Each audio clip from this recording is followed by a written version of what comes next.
For instance, all the papers, all the scripts are individualized. They have the student's name, they have the student's photo, and they have the student's code, including their number.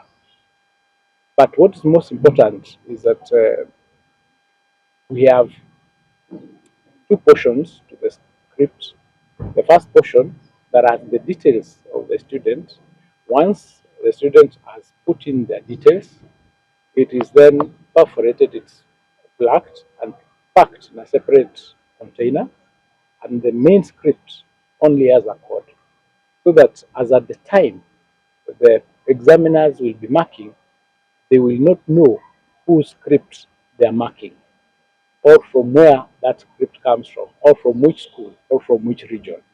What that anonymization does is to ensure that there is no bias during the marking, so that the results then become 100% credible as the proper result of that particular student.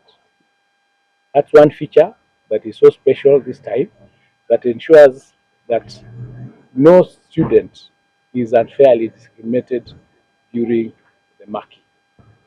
Ladies and gentlemen, further, we have ensured that when you are going into the exam room or the center where the exams are being undertaken, the center manager has been advised on who is actually allowed to get into that space. So it's not everybody who would go into the school where examination is taking place.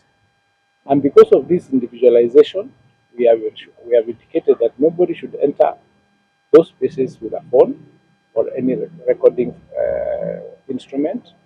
And if that were to happen, then it is easier to identify who the culprit is. What this does, it helps us going forward, not to punish the whole school or the whole class, but to punish individuals who are actually involved in malpractice. We've had a discussion with the Office of